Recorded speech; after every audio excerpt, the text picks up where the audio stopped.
안녕하세요. 문학캐스터 레몬입니다. 오늘 함께 읽을 작품은 서영은 작가의 사막을 건너는 법입니다. 제가 정말 좋아하는 작품이에요. 우리는 항상 진실해야 한다고 배웁니다. 거짓은 일시적으로 상황을 모면하는 수단일 뿐이라고. 언젠가는 진실이 드러난다고요. 그래서 우리는 거짓을 무조건 나쁜 것으로 기억하곤 합니다. 하지만 어쩔 수 없이 거짓이 필요하기도 해요. 마주한 진실이 너무 아프고 잔인해서 더 이상 살아나갈 수 없을 때가 있으니까요.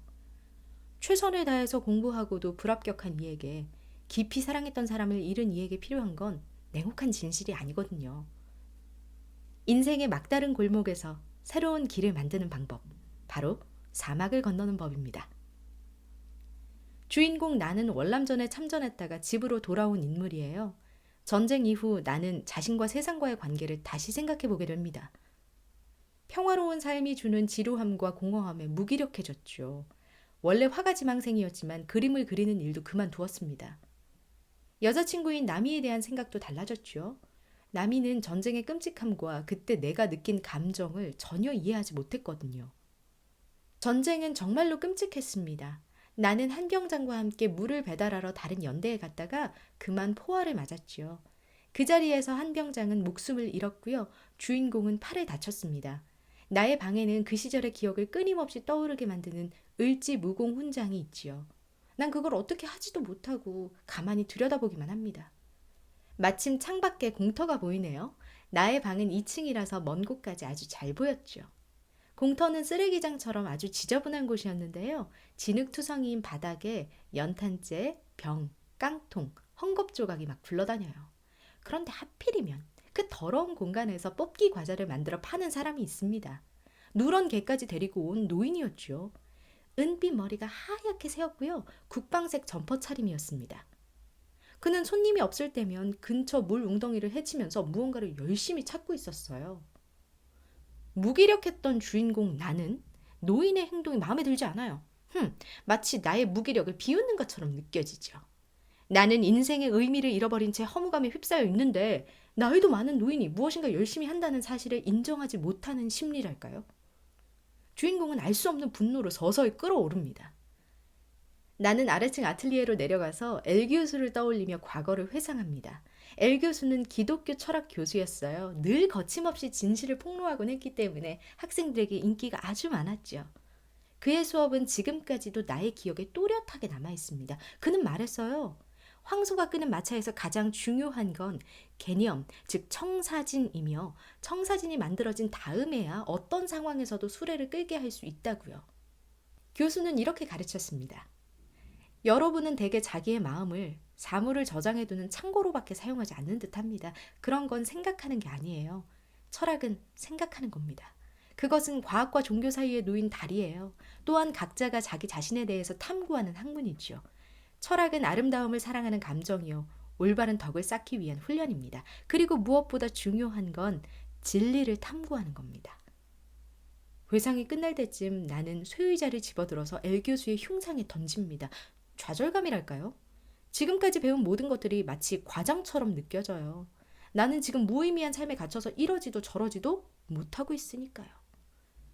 나는 노인에게도 삶의 허무감을 알려주기로 합니다. 여전히 노인은 틈날 때마다 최선을 다해 무엇을 찾는 중이었죠.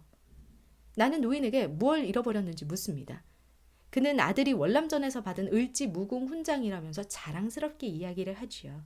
전쟁터를 누비던 아들 대신 돌아온 건 을지무공 훈장이었다고 합니다. 아들은 전쟁에서 살아남지 못했거든요. 그 후 아내는 세상을 뜨고 며느리는 집을 나갔지만 노인은 이제 겨우 9살이 된 손녀와 아들이 남기고 간 개를 키우면서 살아가고 있었습니다. 나는 몰래 진흙 속에 훈장을 숨겨놓고 기다립니다. 내 훈장을 사용해서요. 주인공의 행동은 덫을 치는 것으로 표현이 되는데요.